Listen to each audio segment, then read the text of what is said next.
the #1 song. Ladies and gentlemen, the Staple Singers. Let's do it again. That's Mavis Staples and the Staple Singers on American Bandstand in 1976. Mavis has been singing since the 1940s. She was nominated for her first Grammy in 1961, has won 2 in her career. The Staple Singers were inducted into the Rock and Roll Hall of Fame in 1999. The Kennedy Center honored Mavis this month for her contribution to American culture. For the little girl with the big voice from the south side of Chicago, it's been an unforgettable journey.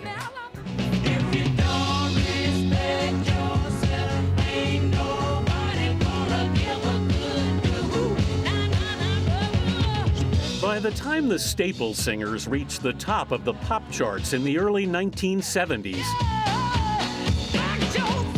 Mavis Staples had already been singing for nearly 25 years. This is your first publicity photo? That's Purvis, Pops, Cleety, and Mavis. A very young Mavis. A very young Mavis.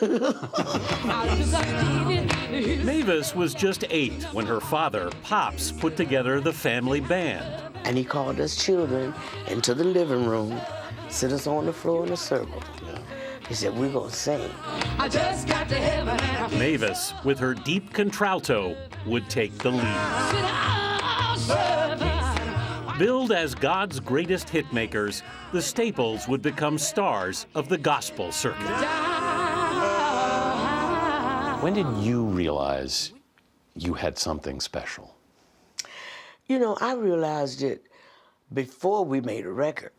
We would sing in church, and they come up to the pulpit. They come up and they be crying, and they wanted to shake my hand and sing and put money in my hand. You know, that's when I said I knew I had something. Something was happening. Something was going on.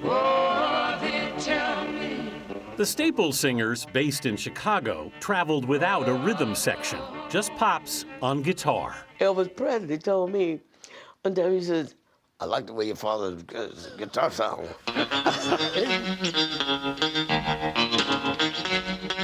I said, well, thank you. He said, yeah.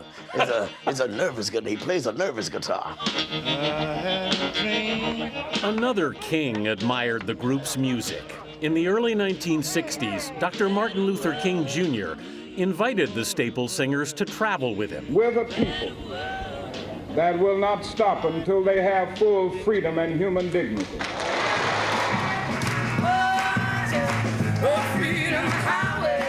Their music would become the soundtrack to his civil rights crusade. I walked beside Dr. King and I sang songs for him. You know, that makes me proud. In 1964, the Staples were invited to the Newport Folk Festival, which introduced them to a broader audience. One more time for the Staple Singers. But things really changed in the late 60s, when their new label, Stax Records, put a rhythm section behind them. And in 1972, I'll Take You There took them to #1. How did it feel when you suddenly broke mainstream? You know, it felt good. We were finally being heard.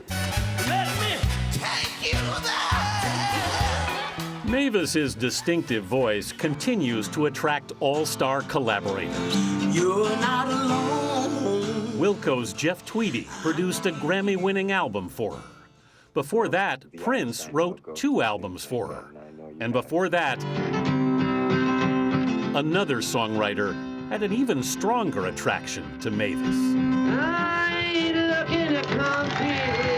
Is this the Mavis that Bob Dylan fell for?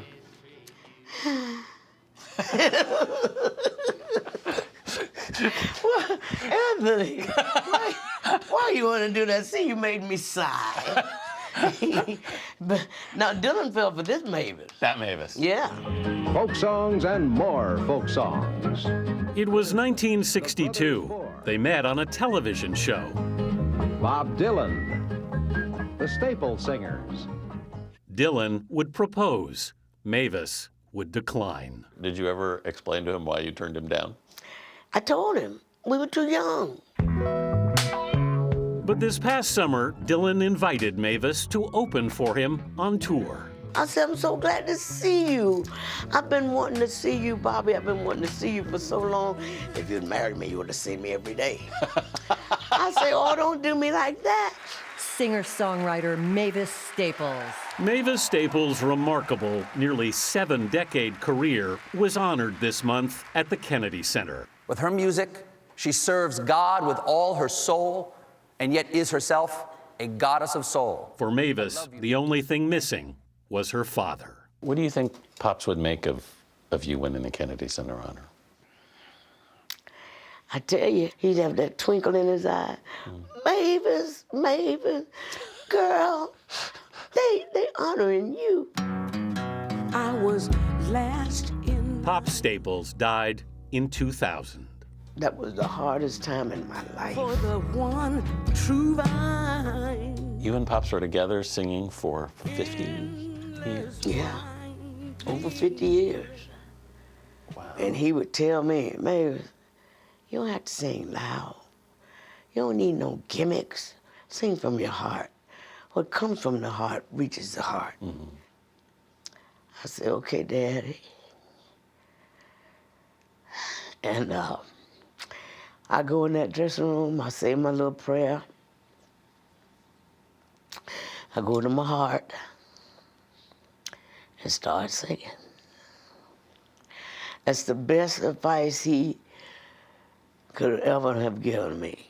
Sing from your heart. Mm-hmm. Works every time. It works every time. At 77, Mavis still tours regularly, and she can still raise the roof and bring down the house. If you can get a ticket, go, because she's a national bravo, treasure. Anthony. I know. I tell you, half the fun of the Kennedy Center Honors was watching her. Talk about Yes. a twinkle in her eye.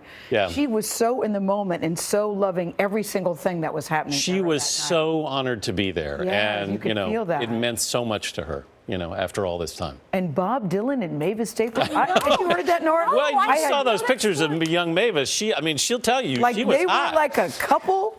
Yeah, he was. Wow. Bob went to Pops and said, "I want to marry Mavis." Wow. And Pops said, "You got to talk to Mavis." Wow. And Mavis said, "No." Yeah, that is one of the best things about the Kennedy Center Honors. Yeah, Not only is it Yeah. recognized as a lifetime achievement, but the Yeah. interviews that we get to do Yes. and learn. Yeah. And her relationship with her father. Think about that, spending half a century alongside And Your one of dad. your from your parents. heart. Yeah. It's interesting because she's honored by Bonnie Raitt at the Kennedy Center, who also had a really close relationship with her dad.